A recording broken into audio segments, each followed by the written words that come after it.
میرے رسول پاک علیہ السلام نے فرمایا روزہ دار کو دو خوشیاں ملیں گی. ایک خوشی اس وقت ملتی ہے جب وہ افطار کرتا ہے، اور فرمایا ایک خوشی اس وقت ملے گی جب وہ اپنے رب سے ملاقات کرے گا، جب وہ اس سے ملے گا تو اس وقت روزہ دار کو خوشی ہوگی. میرے دوستو، خوشی تو جو ہوگی سو ہوگی، لیکن یہ لفظ بڑے حسین نہیں کہ روزہ دار کی رب سے ملاقات ہوگی. یہی لفظ بڑے با کمال نہیں. ایک روایت میں تو یہ ہے نا کہ روزہ میرے لیے ہے، میں اس کی جزا دوں گا، اور ایک روایت میں یہ ہے کہ روزہ میرے لیے ہے اور رب فرماتا ہے میں خود روزے کی جزا ہوں. یعنی باقی نیکیوں پر ثواب ملے گا، روزہ رکھنے والے کو رب رحمان ملے گا. نبی اکرم صلی اللہ تعالی علیہ وسلم کے امت کے صوفیاء نے نا کچھ چیزوں کو بڑا کھولا ہے. عارف رومی کہتے ہیں کہ ایک دن نا محمود غزنوی نے خزانوں کے دروازے کھول دیے اور فرمایا بھائی میں نے آج ہر چیز کھول دی ہے، جو جس چیز پہ ہاتھ رکھے گا وہ اسی کی ہو جائے گی. لوگ دوڑے، کوئی سونے کی طرف، کوئی چاندی کی طرف، کوئی جائیدادوں کی طرف، کوئی خزانے کی کنجیوں کی طرف، کوئی بڑے بہترین گھوڑے اور اونٹوں کی طرف. لوگ دوڑ گئے، جو جس پہ ہاتھ رکھے گا اسی کا. سب بھاگ گئے. ایاز بیٹھا ہے، نہ وہ حسن میں رہی شوخیاں، نہ وہ عشق میں رہی گرمیاں، نہ وہ غزنوی میں تڑپ رہی، نہ وہ خم ہے زلف ایاز میں، وہ لذتیں کہاں. ایاز چپ کر کے بیٹھا ہے. پھر محمود نے ایاز کی طرف مخاطب کر کے کہا ایاز اٹھنا نہیں، آج لوٹ سے لگ گئی ہے، جو جس چیز پہ ہاتھ رکھے گا اسی کی. ایاز کہنے لگا بات پکی ہے نا؟ تو محمود خوش تھے، موڈ بڑا اچھا تھا، کہا بالکل پکی ہے. تو ایاز کہنے لگے چلو ٹھیک ہے. ایاز اٹھے، پیچھے سے جا کے نا تو محمود کے کندھے پہ ہاتھ رکھ دیا. محمود کے کندھے پہ ہاتھ رکھا. محمود کہنے لگے یہ کیا بات کا، آپ سے میں نے پوچھا تھا بات پکی ہے، جو جس پہ ہاتھ رکھے گا اسی کا نا. تو تھوڑی دیر پہلے مسکراتے چہروں میں آنسو آ گئے. ایاز بھی روئے تو محمود بھی روئے. کہا بادشاہ پکا رہنا، وہ جن کو خزانے چاہیے تھے وہ دوڑ گئے، مجھے تو چاہیے. لنگ کئی مہینے تے برس گئے تے تیری دید نو دیدے ترس گئے، تیری تو ملے گا. تو پھر کہا محمود نے، اس نے کہا میں وعدہ کر چکا تھا، بس ٹھیک ہے، باقیوں کے خزانے اور میں تیرا طے ہو گئی.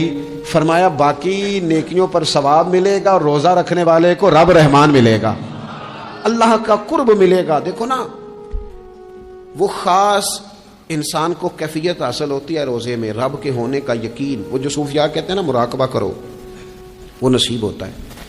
یعنی کسی کو کیا پتا ہے اس کا روزہ ہے کہ نہیں، اکیلا ہے نا گھر میں، فریزر بھرا ہوا ہے، نہیں نہ کھاتا. کیوں؟ اسے پتا ہے میرا رب میرے ساتھ ہے، میرا رب مجھے دیکھ رہا ہے.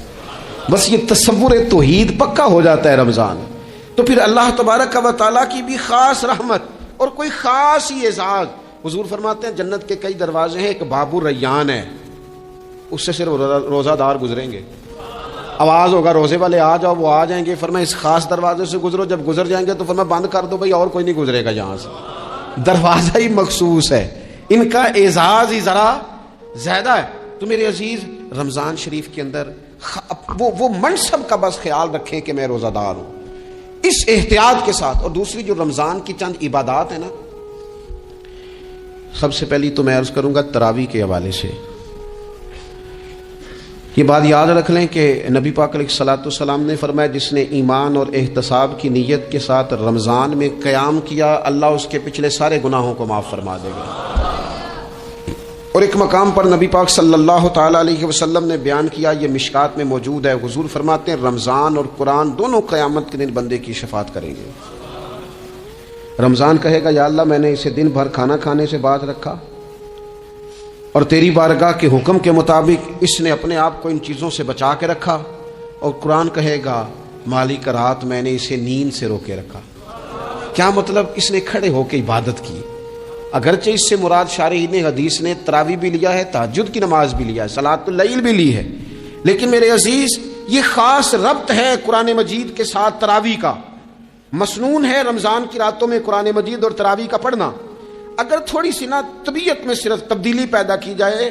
میں نے دیکھا ہے کہ جو لوگ کہتے ہیں نا میرا وقت بڑا قیمتی ہے، بڑی ساری جگہوں پہ آپ کو بیٹھنا پڑتا ہے، بیٹھیں آپ 2 گھنٹے بیٹھیں، 3 گھنٹے بیٹھیں.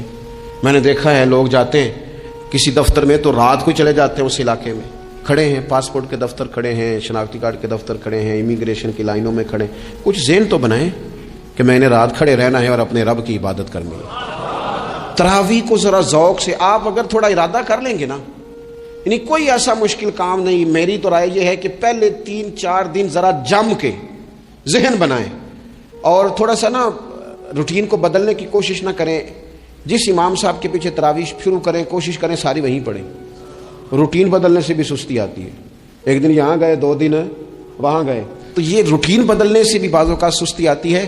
کوشش کریں ایک جگہ پہ قرآن شریف سننا شروع کریں اور پھر پورا قرآن مجید وہیں پہ سنیں اور تھوڑا ذہن بنائیں۔ میں نے دیکھا ہے ہمارے استاد صاحب اس طرح کیا کرتے تھے کہ بہت تھوڑا کھانا افطاری کے وقت، تھوڑا، اور ان سے کہا جاتا بزرگ آدمی ہے اتنا کم کھانا کیسے نظام چلے گا، تو فرماتے تھے میں 1 چپاتی اور آدھی چپاتی کھا لوں گا لیکن تراویح کے بعد، اب اگر زیادہ کھانا کھاؤں گا تو طبیعت میں سستی آئے گی، میرے لیے کھڑا ہونا مشکل ہو جائے، سادہ سا کھانے کے ساتھ افطاری کی جائے گی۔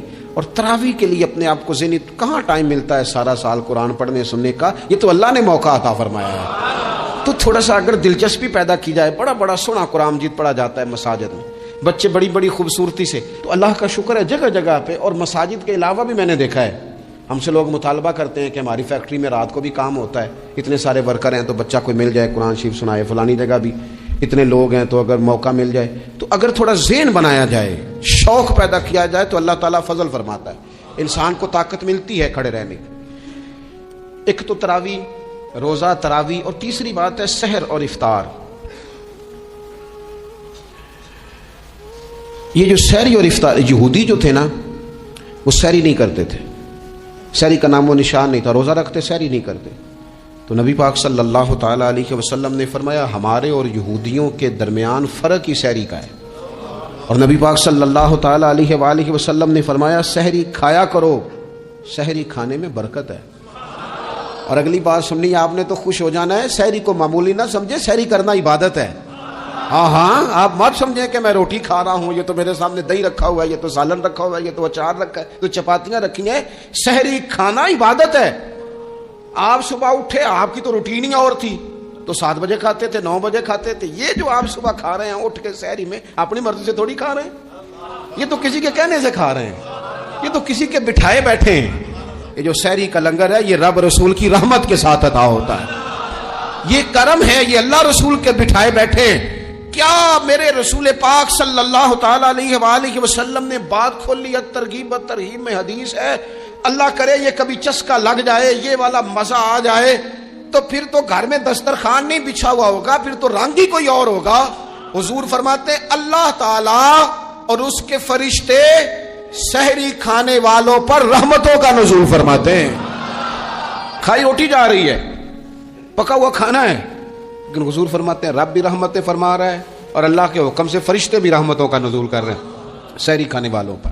تو خوب توجہ سے، ذوق سے، شوق سے۔ اور پھر جو افطار کا معاملہ ہے، حضور فرماتے ہیں جب روزہ کھولنے والا روزہ کھولتا ہے تو جو دعا مانگتا ہے رب قبول فرما لیتا ہے۔ یعنی افطار کا وقت ایسا ٹائم ہے جو دعاؤں کی قبولیت کا وقت ہے۔ افطار کرنا بھی ہے، کرانا بھی ہے۔ مہنگائی ذرا عروج پہ چلی گئی ہے، میں بار بار کہتا ہوں، مجھ سے نا لوگ دعا کے لیے مجھے کہتے کہتے اپنے کئی دکھ بتا دیتے ہیں۔ تھوڑا سا نا افطاریاں مہربانی فرمائیے گا، سیاسی نہ کیجیے گا۔ وہ جن سے مال لیتے ہیں، وہ جن کو مال دیتے ہیں، وہ جن سے ووٹ لینے ہیں، وہ جنہوں نے ووٹ لینے ہیں، اس بنیاد پر سحر افطار کے بندوبست نہ کریں رضا الہی کے لیے۔ میرے محبوب فرماتے ہیں جس نے رب کی رضا کے لیے کسی کو افطار کرایا، جتنا ثواب اللہ روزہ رکھنے والے کو دے گا اتنا افطار کرانے والے کو بھی عطا کرے۔ اور ایک حدیث تو آپ پڑھیں گے تو جھوم جائیں گے، سنیں گے تو خوش ہو جائیں گے، المعجم الکبیر میں موجود ہے۔ نبی پاک علیہ السلام فرماتے ہیں جس نے حلال کھانے اور حلال پانی سے کسی کا روزہ افطار کرایا نا، ذرا دیکھنا غریبوں کے گھروں کو جھانکنا، ذرا اپنے عزیزوں میں ایک نظر دوڑا لینا، ذرا رمضان کی نیت کر کے رمضان سے پہلے ہی غربا تک راشن پہنچا دینا، ان کی فکر دور ہو جائے، وہ پہلی شام ہی اپنے بچوں کے ساتھ آسودہ حال ہو کے بیٹھیں۔ دیکھ لینا یہ نہ ہو کہ ایک بھائی کھل کے کھا رہا ہو اور دوسرے کے بچے منتظر ہوں کہ آج سحر افطار میں کیا کرنا ہے۔ اپنے گلی محلے میں دیکھ لینا، ہم اس رسول کے ماننے والے ہیں جنہوں نے فرمایا میں اسے مومن ہی نہیں جانتا جو پیٹ بھر کے کھائے اور اس کا ہمسایہ بھوکا رہ جائے. تھوڑا سا اپنے ارد گرد نظر ڈال لینا. المعجم الکبیر میں حدیث موجود ہے, اللہ کے پیارے رسول صلی اللہ تعالی علیہ وسلم نے فرمایا, جس نے حلال پانی سے حلال روٹی سے کسی کا روزہ افطار کرایا تو فرمایا فرشتے اس بندے کے لیے رمضان کے دنوں میں, رمضان کی گھڑیوں میں دعا کرتے ہیں, اور جناب جبریل امین اس کے لیے شب قدر کی رات دعا کرتے ہیں. حضرت جبریل شب قدر میں دعا کریں گے, خاص رات, یا اللہ اس بندے پر فضل فرما, اس نے تو غریب آدمی کو افطار کرا. یہ ایک عبادت ہے, اس عبادت کا خیال کریں. پھر اعتکاف آئے گا, رمضان کے آخری 10 دنوں کا اعتکاف. اسلام میں رہبانیت نہیں ہے, لیکن کبھی کبھی سب سے کٹ کے اپنے رب کے ساتھ جڑ جانا. کچھ رات کی عبادتیں, کچھ تنہائی کے اذکار, کچھ درود و سلام کا ذوق, یہ ان ساری خوبصورتیوں میں سے ایک خوبصورتی اعتکاف بھی ہے. اللہ کے پیارے رسول علیہ الصلوۃ والسلام ہمیشہ اعتکاف کرتے, اور حضرت عطا بن رباح رضی اللہ تعالیٰ عنہ کیسی خوبصورت بات ارشاد فرماتے ہیں, فرماتے ہیں معتکف تو اس آدمی کی طرح ہے جیسے کسی بندے کو کسی کے ساتھ کوئی کام پڑ جائے نا, تو وہ جا کے اس کے دروازے پر بیٹھ جاتا ہے کہ جب تک میرا کام ہوگا نہیں میں جاؤں گا نہیں. فرماتے ہیں یہ اعتکاف والا بھی آ کے رب کریم کے گھر بیٹھ گیا ہے کہ جب تک تو معاف نہیں کرے گا میں جاؤں گا نہیں, جب تک تو بخشش نہیں کرے گا میں اس دروازے سے ہٹوں گا نہیں. حضرت ابن عباس رضی اللہ تعالیٰ عنہ نبی پاک علیہ السلام کے روضہ انور کی طرف اشارہ کر کے کہا کرتے تھے زیادہ دیر نہیں ہوئی, اشارہ کر کے کہتے تھے زیادہ دیر نہیں ہوئی, اس روضہ مبارک میں آرام فرما. رسول رحمت علیہ السلام سے میں نے اپنے کانوں سے سنا ہے, اور جب یہ بات ارشاد فرماتے تھے تو روتے بھی تھے.